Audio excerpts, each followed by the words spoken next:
Que Dieu bénisse sa parole qui nous instruit par cette parole, qui nous transforme par cette parole puissante. Bien sûr, on voit comme pas mal de psaumes ici, psaume de David. Et cet homme, qu'est-ce que j'ai hâte de le rencontrer au ciel, parce qu'il a écrit des choses diverses, variées, il a écrit dans des circonstances différentes, il écrivait quand il était tout joyeux, il écrivait quand il était au fond du gouffre, et toujours il ramenait à Dieu.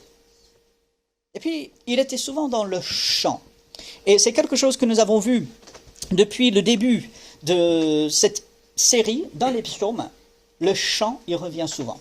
Je chante. Et bien sûr, les psaumes, ce recueil de chants, et dans nos recueils de chants, on a des chants qui sont inspirés des psaumes, et c'est très bien, il faut les chanter, il faut diriger notre louange dans le chant à Dieu, et il ne faut jamais donner comme excuse « Ah, je ne sais pas bien chanter ». Ça, c'est pas grave. Vraiment, c'est pas grave. Vous avez une voix. À ma connaissance, personne ici n'est muet. Et même si on est muet, on peut chanter dans son cœur. Donc, je vous encourage, comme toujours, chantez. Et profitez quand vous êtes seul. Là, personne ne vous écoute, vous ne dérangez personne. Là, Dieu l'écoute et Dieu aime écouter n'importe quel chant de ses enfants. Donc, chantons. Et le thème du chant de David ici, ça commence, mais de manière formidable. Alors, de David, donc on voit bien c'est David qui l'écrit, on ne sait pas exactement les circonstances, mais David, il va écrire, c'est un psaume, donc ce chant, je chanterai. Donc il prend cette décision et il est fortifié, je chanterai la bonté et la justice. Alors, cette association, je ne sais pas si elle vous a frappé quand on a lu ça, si vous avez retenu la bonté et la justice. À la place de bonté, vous pouvez mettre miséricorde, peut-être dans votre traduction, vous l'avez. Je chanterai donc la miséricorde, c'est vraiment, et j'aime bien ce que quelqu'un a dit une fois, la miséricorde, c'est ne pas recevoir ce qu'on mérite. La grâce, c'est recevoir ce qu'on ne mérite pas. Vous pouvez retenir, c'est un peu simple, la grâce, c'est recevoir ce qu'on ne mérite pas. La miséricorde, c'est ne pas recevoir ce que je mérite, notamment en termes de punition. Et je me souviens, l'image, l'expression la plus frappante de cela que j'ai eue dans ma vie, c'était une fois, mes parents, ils étaient partis pour une soirée et ils nous avaient laissés, mes frères et moi, à la maison. Déjà, mauvaise idée, parce qu'avec mes frères, des bêtises qu'on pouvait faire, mais bon, on était assez grands, ils nous faisaient confiance. Et on avait fait une bêtise, et voilà. Et en rentrant, mes parents, ils ont su, parce qu'il n'était pas question de leur cacher quoi que ce soit.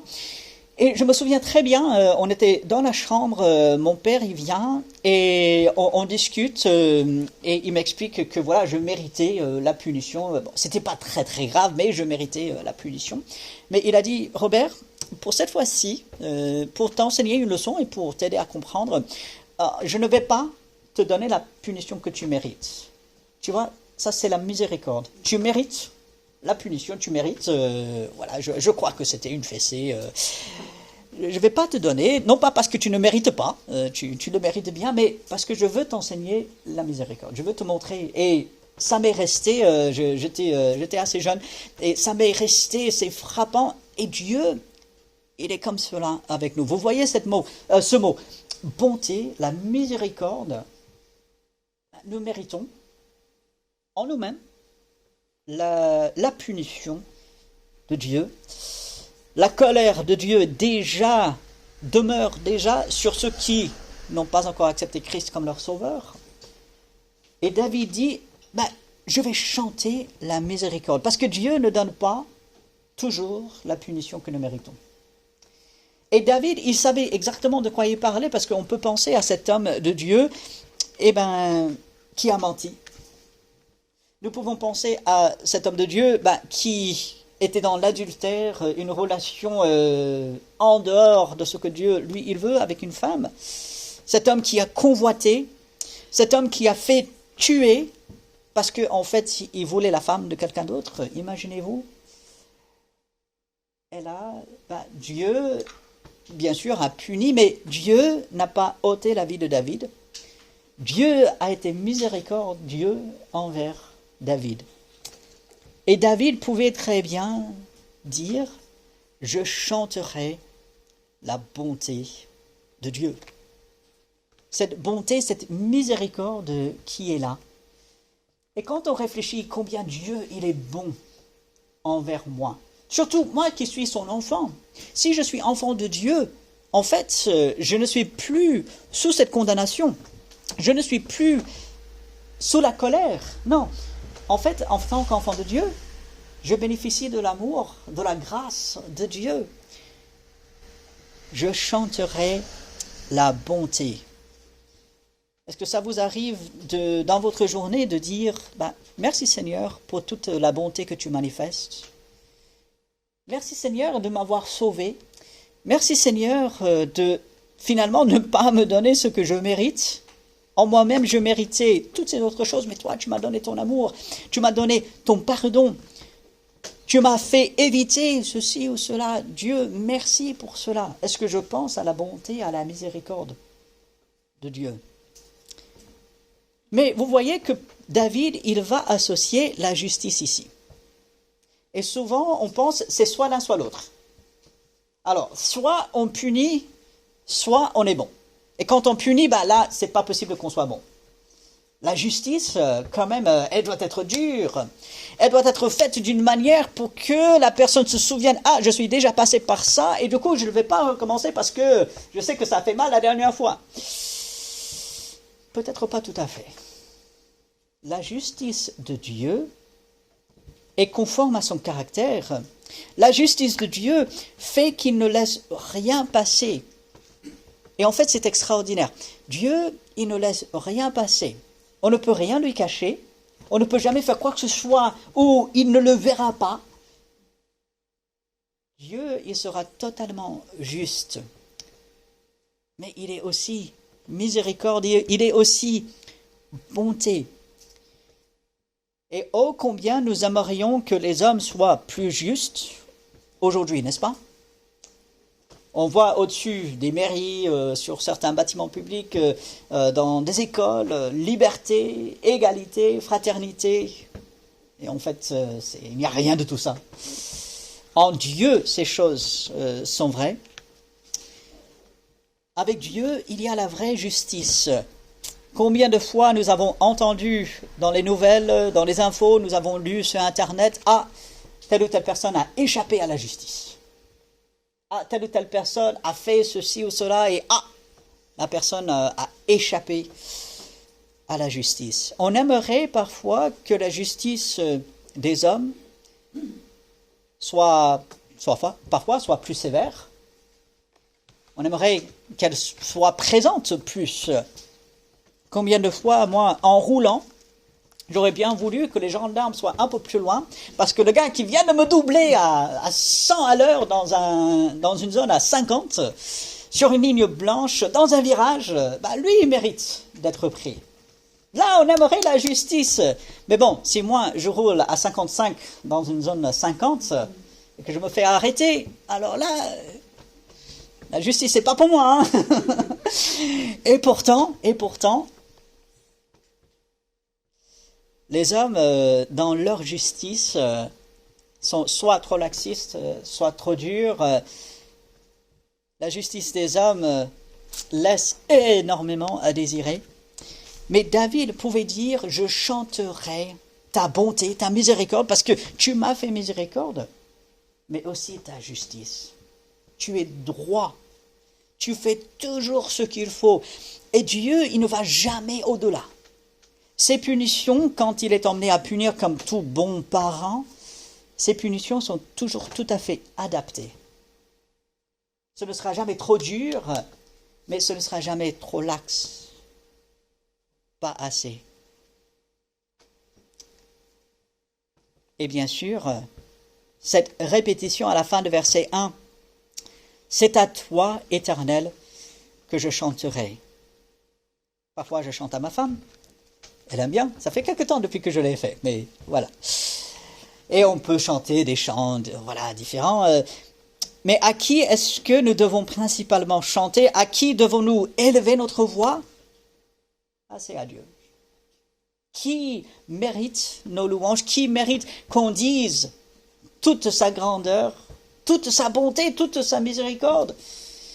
Eh bien, c'est Dieu.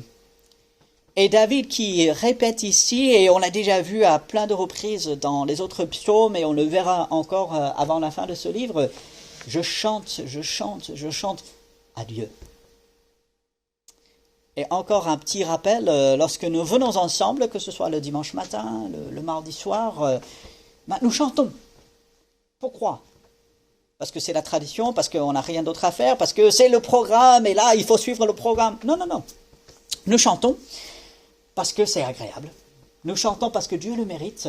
Nous chantons parce que nous voulons louer Dieu. Et David ici dit, je chanterai, et c'est à toi, Éternel, que je chanterai. Ce Dieu de l'Alliance, ce Dieu qui est fidèle, ce Dieu qui est tout bon, si vous vous rappelez des versets du psaume 59 de tout à l'heure.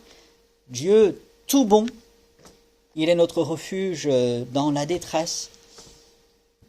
Dieu, il est au centre, ou du moins, de notre vie en tant qu'enfant de Dieu, si nous le sommes, il doit être au centre. Il y a Dieu. Et du coup, lorsque je réfléchis à ma vie, est-ce que Dieu, vraiment, il est le centre? Est-ce que je me lève le matin comme David apparemment semble le faire ici? Est-ce que je me lève et est-ce que je mets l'accent sur Dieu?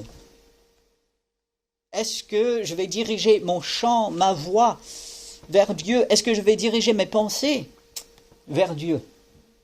Jour après jour.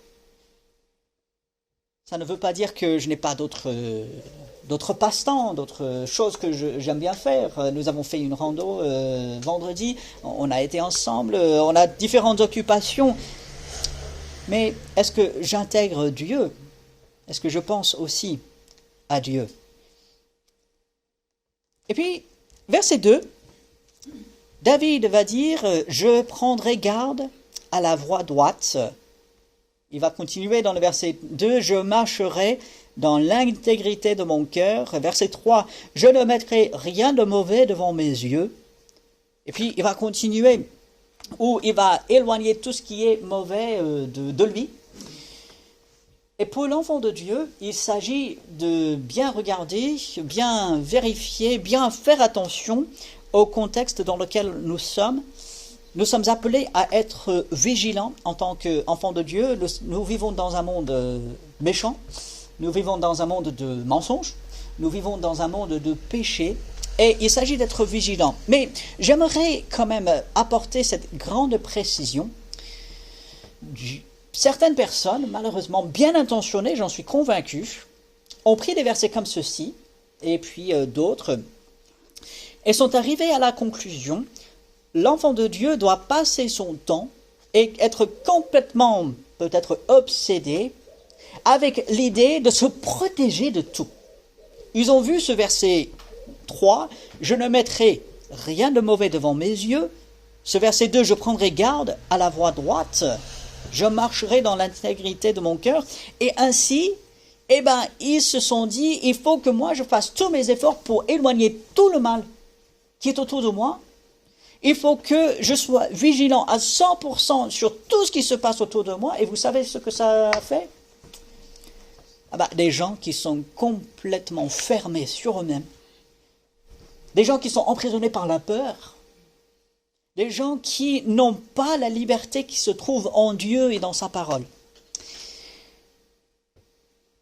Et en lisant ces versets, bien sûr, et je le dis clairement et je peux le redire, il faut être vigilant dans la vie. Nous ne sommes pas dans un monde, comme on dit, de bisounours. Nous ne sommes pas dans un monde où tout va bien et que tout le monde veut le bien des autres, malheureusement. En même temps, Dieu ne nous appelle pas à nous refermer sur nous, à être fermés, emprisonnés par la peur, en fait, de s'écarter ne serait-ce qu'1 centimètre. Non. Dieu nous appelle à regarder vers lui. Et à ce moment-là, lui, il va s'assurer qu'on est sur la bonne voie, qu'on est dans l'intégrité intérieure, qu'on n'a rien de mauvais devant les yeux. Alors, ayant dit tout cela, il est possible que, parce que le Saint-Esprit travaille en nous, parce que Dieu nous montre, peut-être des changements doivent être faits dans notre vie. En tant qu'enfant de Dieu, on ne peut pas tout se permettre. Non. Dieu nous appelle à éliminer certaines choses, à éviter d'autres choses. Et il faut prendre garde. Il faut examiner sa vie. Mais en même temps, il ne faut pas le faire parce que voilà, on a peur de s'écarter du chemin de Dieu, on a peur non. Je pose la question, ce dans quoi je vais m'engager, ce que je vais regarder, ce que je vais faire, les personnes avec lesquelles je suis, parce que vous avez vu, et on va le voir dans quelques instants, ce psaume, il a pas mal de choses à dire sur les fréquentations, les gens qu'on a autour de nous. Est-ce que tout cela me rapproche de Dieu? Est-ce que ça glorifie Dieu? Est-ce que je suis prêt à laisser de côté?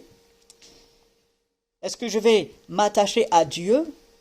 Ce sont des questions qu'il faut se poser. David, il dit, je prendrai garde à la voie droite. Je vais réfléchir. Dieu veut que nous soyons ses enfants, bien sûr, réfléchis, qu'on utilise ce cerveau et cette intelligence qu'il nous a donné. Je prendrai garde à la voie droite. Et puis, il va insérer cette petite question, vous avez vu, je l'ai sauté ici, mais il va insérer cette question, quand viendras-tu à moi? David, par moments, il ne ressentait pas la présence de Dieu. Il s'est dit, Dieu, tu es loin, Dieu, voilà. Mais Dieu n'est jamais loin. Et quoi qu'il puisse ressentir en lui, David, il allait continuer. Il dit, je marcherai dans l'intégrité de mon cœur. Verset 3, je ne mettrai rien de mauvais devant mes yeux. Je vais veiller à ce que je regarde. Je ne vais pas regarder n'importe quoi. En même temps, je ne vais pas rien regarder pour peur peut-être de regarder quelque chose de mauvais. Non, je demanderai la sagesse de Dieu. Je vais prier. Je vais m'en remettre à Dieu. Et puis, vous avez remarqué à la fin de verset 2, je vais marcher, je vais réfléchir, je vais faire ces choses au milieu de ma maison. David ne commence pas à l'extérieur. Parfois, on a cette tendance à s'assurer que tout se passe bien à l'extérieur, peu importe comment ça se passe à la maison. Et c'est pas comme ça qu'il faut réfléchir. Non. Dieu, il travaille de l'intérieur vers l'extérieur. Et Dieu, lui, il veut que chez nous, alors dans votre maison, dans votre appartement, là où vous êtes en famille, on peut dire, là qu'on réfléchisse, qu'on agisse pour lui, qu'on soit sur la voie droite en lui, dans notre maison, avec les gens qui nous entourent jour après jour, avec les gens qui nous connaissent le mieux. Alors, qui vous connaît le mieux? Ce n'est pas le maire de votre village ou de votre ville. Le maire, peut-être il sait que vous êtes habitant de votre ville, mais peut-être même pas. Qui nous connaît le mieux? Ce sont les gens avec lesquels on vit. Alors, la famille physique, des parents, des enfants, des frères et sœurs, la famille en Christ aussi. On passe du temps ensemble, gloire à Dieu. On connaît des besoins, on connaît des soucis, on connaît des joies aussi. Du coup, là, avec des personnes qui me connaissent, que moi je connais, je vais vivre ma vie devant Dieu. Je vais agir pour Dieu. Et quand j'aurai fait ça, là, ça va s'exprimer à l'extérieur. Là, ça ira plus loin. Et puis, à partir de verset 3, David va vraiment faire ce contraste entre ceux qui s'attachent à Dieu et ceux qui s'attachent finalement au péché. Vous avez vu ce contraste, regardez. Je ne mettrai rien de mauvais devant mes yeux. Je vais m'assurer que mes yeux regardent ce qui est bon, ce qui est droit, ce qui est conforme à Dieu. Et, entre parenthèses, souvenons-nous, c'est parce que David n'a pas fait ça qu'il est tombé dans des péchés très graves. David savait de quoi il parlait. Il dit, je ne veux plus retourner à ça, je ne veux pas le faire. Je ne mettrai rien de mauvais devant mes yeux. Je hais la conduite des pécheurs. Non pas les pécheurs eux-mêmes, Dieu les aime, veut les sauver, moi je dois les aimer. Jamais on est appelé à haïr quoi que ce soit, non. Je hais la conduite des pécheurs, je hais ses mauvaises actions, je hais sa violence, je hais tout le mal qu'il fait. Mais la personne, je l'aime. La personne, c'est une créature de Dieu. Et il faut faire cette distinction parce que nous vivons dans un monde malheureusement de violence, nous vivons dans un monde de distance, les gens sont éloignés, soit géographiquement ou émotionnellement ou relationnellement, ils sont éloignés les uns des autres. Je hais la conduite des pécheurs, je ne vais pas m'attacher à cela. Le cœur pervers, verset 4, s'éloignera de moi, je ne veux pas connaître le méchant. Alors bien sûr, ça ne veut pas dire qu'on n'a aucun contact avec les inconvertis. Non, ça, ce serait impossible. Et d'ailleurs, des groupes l'ont essayé à travers l'histoire, ça n'a jamais marché. Vous prenez l'histoire, vous lisez concernant certains groupes qui voulaient essayer de rester vraiment enfermés sur eux, ça a toujours mal terminé. Toujours. Ce n'est pas à ça que Dieu nous appelle. Non. Par contre, je ne vais pas m'associer à ces personnes. Je ne vais pas aller continuellement avec ces personnes. Je vais me garder de leur conduite et de leurs paroles. Et puis, je vais agir contre tout ce qui est mauvais. Verset 5. Celui qui calomnie en secret son prochain, je le réduirai au silence. Celui qui parle mal des autres derrière leur dos. Celui qui dit même des mensonges sur les autres derrière leur dos. Dieu, il a en horreur cela. Le livre des Proverbes, vous prenez ce livre et là vous allez voir tout ce que Dieu dit sur nos paroles. Là, David dit, non seulement je n'aime pas cela, mais je vais le réduire au silence. Quand j'entends cela, non, faut pas dire ça. Moi, je vais interpeller la personne. Si jamais vous entendez quelqu'un parler mal de quelqu'un d'autre, arrêtez. Dites à la personne, mais arrêtez. Et si la personne ne veut pas s'arrêter, retirez-vous. Tout simplement. Ça ne fait du bien ni à la personne, ni à vous. Ça ne glorifie pas Dieu. Dieu est pour la vérité, et Dieu est pour la vérité en face.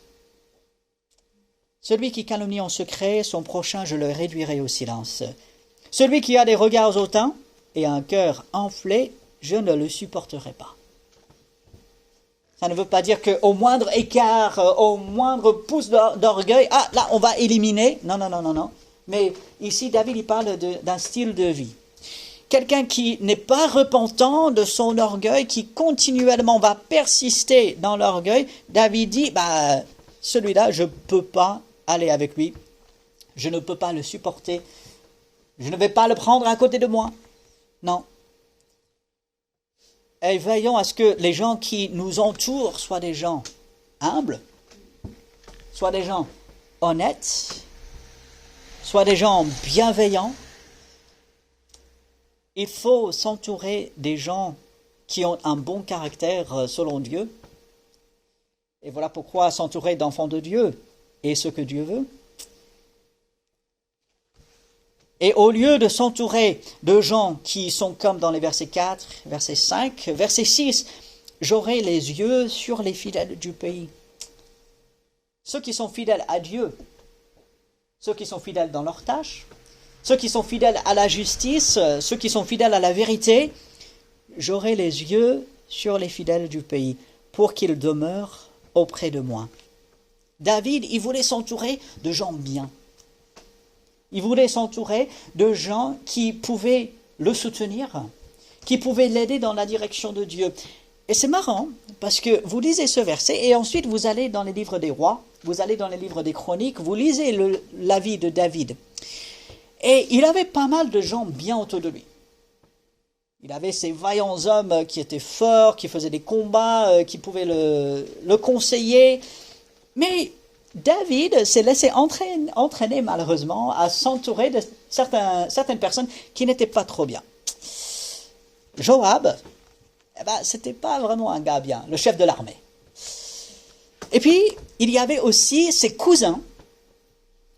Il les a fait entrer dans l'armée, il leur a donné comme chef certains de ses cousins qui eux aussi n'étaient pas trop bien. Et donc David, il voulait s'entourer de gens fidèles, mais il n'est pas allé jusqu'au bout.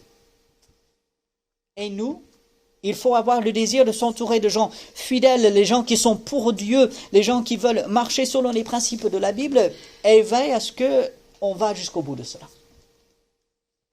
Qu'on s'entoure de gens qui vont nous encourager, qui vont nous porter vers Dieu, qui vont nous soutenir.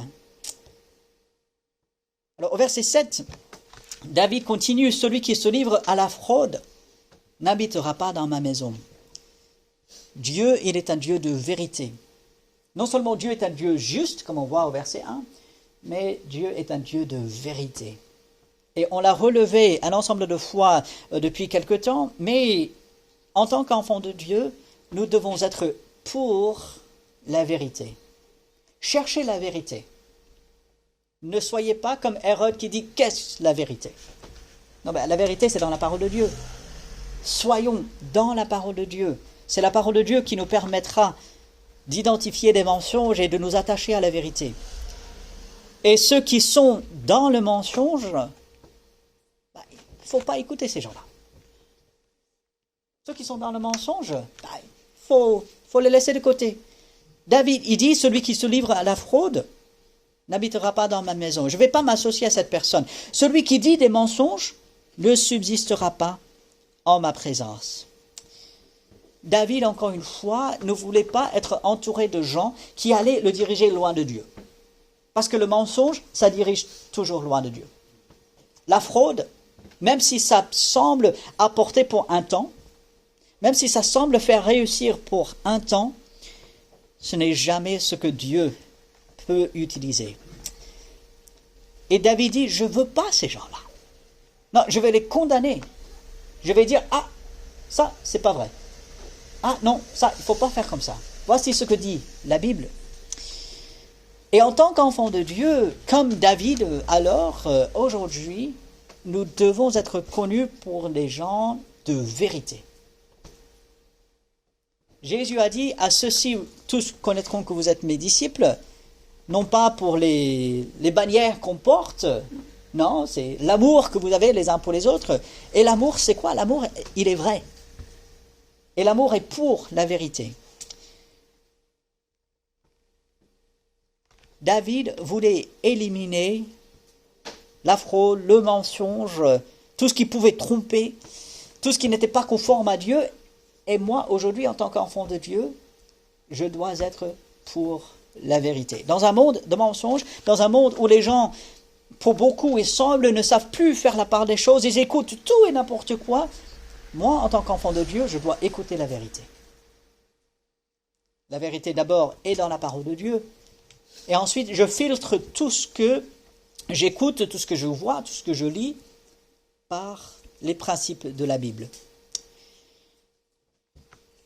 Et puis, on arrive au verset 8, on arrive presque à la fin. Il y a de la persévérance dans toutes ces choses. Du verset 1 jusqu'au verset 7, il y a quand même pas mal de choses à faire. On chante à Dieu, on identifie tout ce qui est pour Dieu, on identifie tout ce qui est contre Dieu et on essaie d'éliminer cela. On a notre vie de tous les jours, nos occupations et tout. Et il faut de la persévérance. Ce n'est pas une fois et c'est bon. Ce serait merveilleux.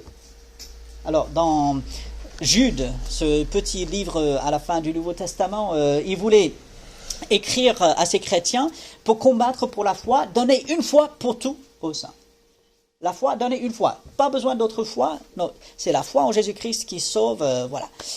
Il y a certaines choses comme ça, c'est une fois, pas deux. Mais ici, David dit, chaque matin, tous les jours. On vit quand même dans un monde qui est mauvais, un monde qui est corrompu, un monde qui a été créé par Dieu et qui possède quand même encore un peu de cette beauté que Dieu lui a donnée. Mais un monde qui est entaché par le péché. On vit dans ce monde et chaque matin, on se lève et on est toujours dans ce monde. Et ainsi, chaque matin, il faut s'engager à vivre comme Dieu le veut. Chaque matin, il faut se réengager devant Dieu, demander son aide. Parce que chaque matin, chaque jour, il y aura des difficultés. Chaque matin, on va fréquenter des personnes qui ne veulent pas suivre les principes de la Bible. Chaque matin, chaque jour, on va rencontrer des gens qui vont essayer de nous égarer. Peut-être délibérément, peut-être même inconsciemment. Chaque jour, nous serons confrontés aux attaques.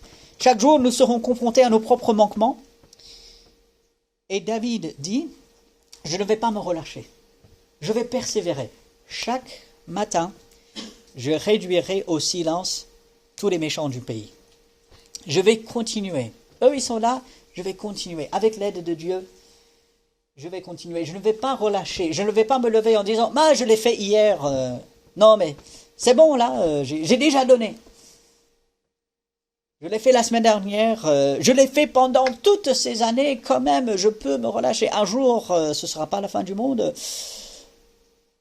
David dit, chaque matin, je réduirai au silence tous les méchants du pays. Et encore une fois, il ne s'agit pas pour moi de tout faire par ma propre force, c'est de laisser Dieu le faire à travers moi. David, qu'est-ce qu'il faisait? Il agissait avec la puissance de Dieu. Il se laissait inspirer par Dieu. Et jour après jour, il persévérait dans son attachement à Dieu. Il persévérait dans ses chants, dans sa louange envers Dieu. Et puis il persévérait aussi en dénonçant tout le péché qu'il voyait autour de lui. Et puis il va terminer ce psaume en disant « Afin d'exterminer de la ville de l'Éternel tous ceux qui commettent l'iniquité ». La ville de l'Éternel, c'est bien sûr Jérusalem.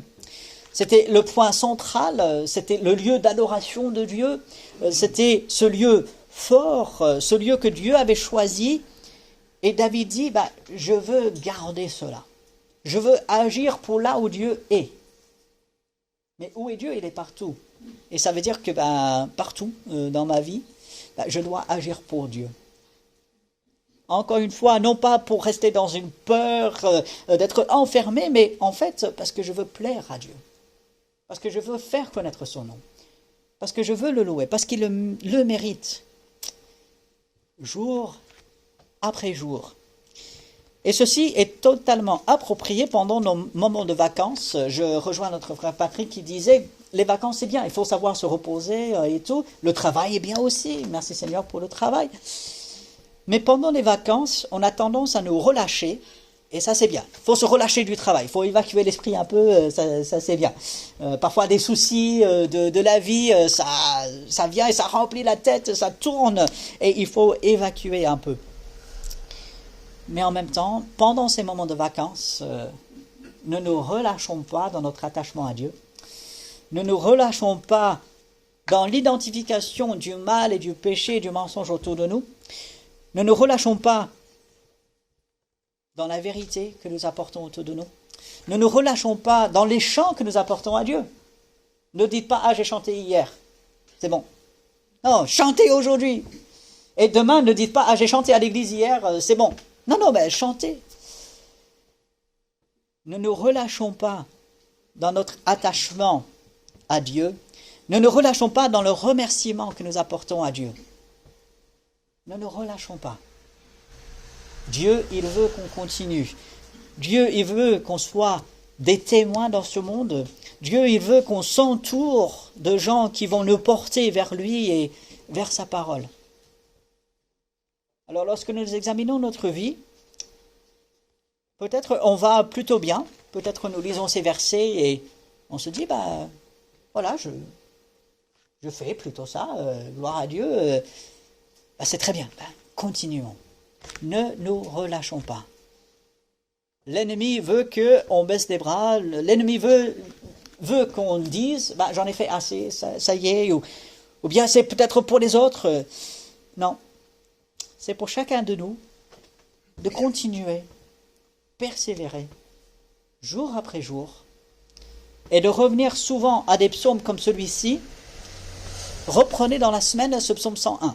Alors, la vidéo de ces prédications sera disponible dès mercredi matin sur la chaîne YouTube. Je vous encourage, allez, abonnez-vous à la chaîne YouTube et allez, regardez les prédications des dimanches passés. C'est la parole de Dieu, ça fait du bien, ça nous encourage, ça nous enseigne et ça nous permet de persévérer. Et demain, peut-être s'il y a des difficultés, peut-être si on a la tête remplie de toutes sortes de soucis, on ne sait pas exactement quoi faire, de revenir à ce psaume et de dire, Dieu, je veux te chanter, je veux agir pour ta justice, je veux agir contre le mensonge et le péché, je veux agir pour toi. C'était le désir de David, c'était ce qu'il essayait de partager et de propager autour de lui. Et pour nous, presque 3000 ans plus tard, Dieu, il veut que nous fassions de même. On peut agir pour Dieu aujourd'hui en tant que ses enfants.